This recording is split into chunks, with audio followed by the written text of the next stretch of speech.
Hello বন্ধুরা, আমি আর একটা নতুন রেসিপি নিয়ে এসেছি। দেখো, বুনো কচু বাগান থেকে কেটে নিয়ে এসেছি। এটা কিন্তু খুব ভালো, গলা ধরে না। গোট গোট করে কেটে নেবো। আলুটাকেও আমি গোট গোট করে কেটে নিয়েছি। একটুখানি কচুটাকে না জল ভাপিয়ে ফেলে দেবো। তার জন্য একটু হলুদ আর নুন দিয়ে জল বসিয়ে দিয়েছিলাম গ্যাসে। তার মধ্যে কচুগুলোকে দিয়ে দিলাম।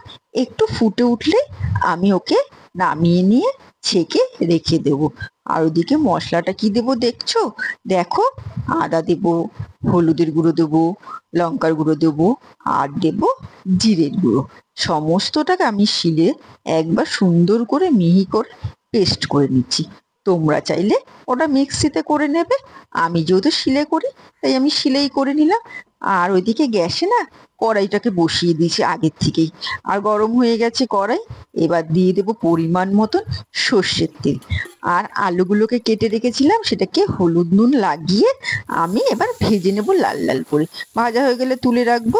ওই তেলের মধ্যেই দিয়ে দেবো সমস্ত কচুগুলো।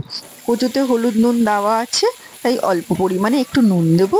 হলুদ আর দেবো না। দিয়ে ওটাকেও ভালো করে সুন্দর করে ভেজে নেব। ভেজে তুলে রাখবো যখন একটু লাল লাল হয়ে আসবে। সেই তেলের মধ্যে আবার দিয়ে দেবো আমি কালো জিরে। আর ওই যে মশলাটা বানিয়েছিলাম বেটে, ওটা দিয়ে দেবো।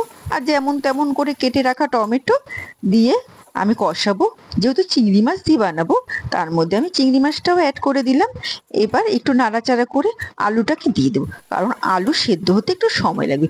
কচুটা ভীষণ ভালো, সেদ্ধ হতে বেশি সময় লাগে না।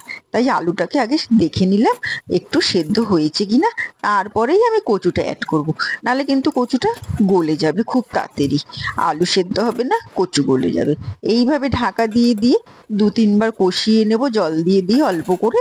কষানো হয়ে গেলে যখন একদম তেল বেরিয়ে আসবে, এমনিতে আমরা তেলটা খুবই কম খাই, তোমরা বুঝতেই পারছো রান্না দেখে তেল কিন্তু একদমই নেই। তেল চুপচুপে রান্না আমরা একদম খেতে পারি না। তারপরে কষে গেলে সুন্দর করে জল দিয়ে দেবো। আর নামানোর আগে না কাঁচা লঙ্কা, ধনেপাতা, স্বাদ মতন মিষ্টি, আর দিয়ে দেবো একটু লেবু টিপে। জানি আমি কচুটা কিন্তু গলা ধরে না, তবুও রিস্ক নেব না কখন গলা ধরে। কারণ কথাই আছে, কচু খেলে গলা ধরে। আগে আমি কচু খেতে একদম ভালোবাসতাম না বিয়ের আগে। এখন খেতে খুবই ভালোবাসি, জানি না ক্যারেক্টারটা চেঞ্জ হয়েছে তার জন্য।